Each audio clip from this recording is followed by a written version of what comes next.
ભરૂચ લોકસભાથી ભાજપના ઉમેદવારે ફોર્મ ભર્યું। સતત 7મી વાર મનસુખ વસાવાએ નોંધાવી ઉમેદવારી। શક્તિ પ્રદર્શન સાથે મનસુખ વસાવાએ ઉમેદવારી નોંધાવી। મનસુખ વસાવાએ ફરી એકવાર ભવ્ય જીતનો દાવો કર્યો છે। ભરૂચ લોકસભા બેઠક પર ભાજપ, આમ આદમી પાર્ટી અને બીએપી વચ્ચે ત્રિપાંખીયો જંગ જામવાનો છે।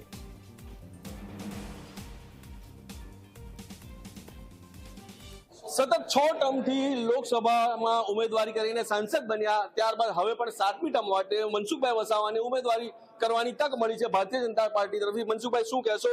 7મી વખત આપ લોકસભા લડી રહ્યા છો।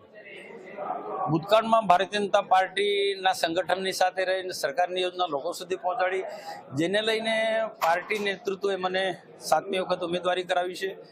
જે પાર્ટીના જે પાછલા જે રેકોર્ડ જે છે, પાર્ટીનો જે સહયોગ જે છે મને અને સરકારના કરેલા કામોના આધારે આ 7મી વખત પણ સંગઠનના તાકાતથી અને સરકારની જે અલગ અલગ પ્રકારની જે યોજનાઓ છે, રાજ્ય સરકારની યોજના છે કે ભારત સરકારની યોજના, એ અમે લોકો સુધી પહોંચાડી છે, લોકોની વચ્ચે રહ્યા છે।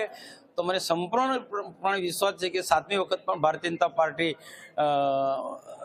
આ ભરૂચ લોકસભા જીતવાની છે। ભારતીય જનતા પાર્ટી નેશનલ લેવલના મુદ્દા પર ચૂંટણી લડે છે। જે સામે પક્ષ, એમની પાસે કોઈ મુદ્દા નથી। પ્રાદેશિક કક્ષાના પક્ષો છે, જે પ્રાદેશિક પક્ષો રાષ્ટ્રનું ભલું કરી ના શકે, પ્રદેશનું પણ એ વિચારી ના શકાય।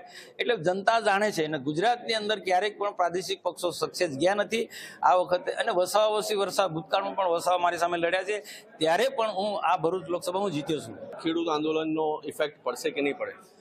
જો આટલો બધો દેશનો ઝડપથી વિકાસ થઈ રહ્યો છે, બુલેટ ટ્રેન, એક્સપ્રેસ વેથી માંડીને તમે કેટલા મોટા મોટા પ્રોજેક્ટો આવી રહ્યા છે, તો આ દેશનો વિકાસ છે। તો દેશના વિકાસમાં આવા કેટલાક પ્રશ્નો ઊભો થાય તો સરકાર એ સમયની સાથે બધા પ્રશ્નો સોલ્વ કરી દેશે। ચોક્કસથી તમામ પ્રશ્નોનું સોલ્યુશન સરકાર લાવી દેશે અને વિકાસની સાથે વિકાસની આગળ પણ એમ કહેવાય કે મોદીની ગેરંટીની વાત ચાલી રહી છે, ત્યારે ચોક્કસથી મનસુખ વસાવાએ જીતની દાવેદારી નોંધાવી છે। ભરત ચુડાસમા, ઝી મીડિયા, ભરૂચ।